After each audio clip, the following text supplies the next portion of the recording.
अस्सलाम वालेकुम नाजरीन बहुत सारी खबरें सोशल मीडिया पर वायरल हुई हैं इस वजह से क्योंकि भारत और इसराइल दोनों हाथ मिलाकर पाकिस्तान के खिलाफ मुख्तलिफ किस्म के प्रोपेगेंडा शुरू कर दिए हैं। नाजरीन ग्रामी, भारत ने अफगानिस्तान में खुफिया मीटिंग्स भी की हैं इसराइल के साथ और इसराइलियों के साथ मिलकर अफगानियों को इस बात पर उकसाया है कि वो पाकिस्तान के खिलाफ कोई बड़ा एक्शन ले। नाजरीन ग्रामी, हम आपके साथ एक बड़ी ब्रेकिंग न्यूज शेयर कर रहे हैं। एक सीनियर सहाफी जफर हलाली ने इस बात का इंकशाफ किया है कि जिस तरह भारत पाकिस्तान के अंदर गुस्सा था, पाकिस्तान के अंदर आकर अटैक करने की कोशिश की थी, इसी तरह इसराइली त्यारा भी पाकिस्तान के अंदर आया और पाकिस्तानी फजाइया ने इसराइली त्यारे को भी गिराया है और उसका पायलट भी पाकिस्तान के पास जेरे हिरासत है। भारत का अभिनंदन तो वापस कर दिया गया है, लेकिन इसराइली पायलट अभी भी पाकिस्तान की हिरासत में मौजूद है, ऐसा कहना है जफर हलाली का। नाजरीन ग्रामी, बड़ी ब्रेकिंग न्यूज शेयर कर रहे हैं आपके साथ, जिसमें यह कहा गया है कि इसराइल का त्यारा भी पाकिस्तान की फजाइया ने गिराया था, जो सोशल मीडिया पर नहीं चलाया जा रहा। नाजरीन ग्रामी, हम आपको आगाह करते जाएं कि अमेरिका, दीगर यूरोपीय यूनियन की बहुत ज्यादा फोर्सेस पाकिस्तान को,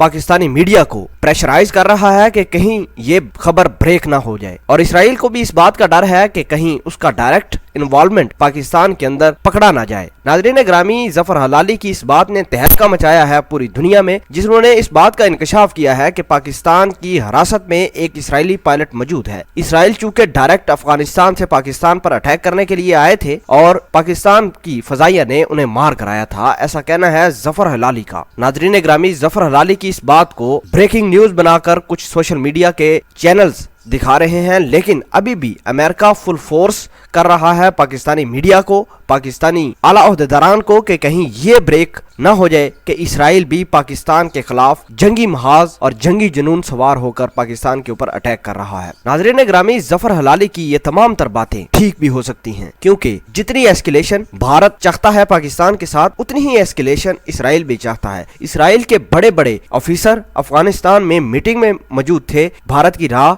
और अफगानिस्तान के एनडीएस के साथ। नाज़रीन ग्रामी, इससे बात ये साफ जाहिर होती है कि भारत के साथ साथ इसराइल भी पाकिस्तान के ऊपर अटैक करना चाहता है। हम आपको ये खबर फिर बता रहे हैं कि इसराइल का एक पायलट पाकिस्तान की जेरे हिरासत है, जिसका अभी तक किसी को कोई मालूम नहीं। मीडिया ये खबर चलाने से गुरेज कर रहा है। बड़ी ब्रेकिंग न्यूज बनाकर कुछ लोग इस वीडियो को शेयर कर रहे हैं। नाज़रीन, ये बात कितनी सच है और कितनी झूठ, इसका तो पता आने वाला वक्त ही बताएगा कि आया इसराइल का पायलट पाकिस्तान के पास मौजूद है या पाकिस्तान की जेरे हिरासत में है भी या नहीं। अभी तक बहरहाल DGISPR की जानब से किसी तरह की कोई ट्वीट नहीं आई, किसी तरह का कोई बयान सामने नहीं आया और हम वैसे तो DGISPR साहब के बयान को ही मुस्तरद मानेंगे। बहरहाल ये बात तो कंफर्म है कि इसराइल पाकिस्तान के खिलाफ जारियत करने की जरूर कोशिश करता है और भारत के साथ उसने हाथ भी मिलाया होगा। मीडिया ये बात क्यों छुपा रहा है, इसका तो हमें पता नहीं। बहरहाल यूरोपीय यूनियन और अमेरिका फुल फोर्स कर रहे हैं पाकिस्तान को कि वो इस खबर को ब्रेक ना करे, ऐसा कहना है जफर हलाली का। हजूर वाला, आप इस पूरी खबर के बारे में क्या कहते हैं? कमेंट सेक्शन में अपना इजहार ख्याल जरूर पोस्ट करना। मिलते हैं एक नई वीडियो में, तब तक के लिए आपसे इजाजत चाहते हैं। अल्लाह निगहबान।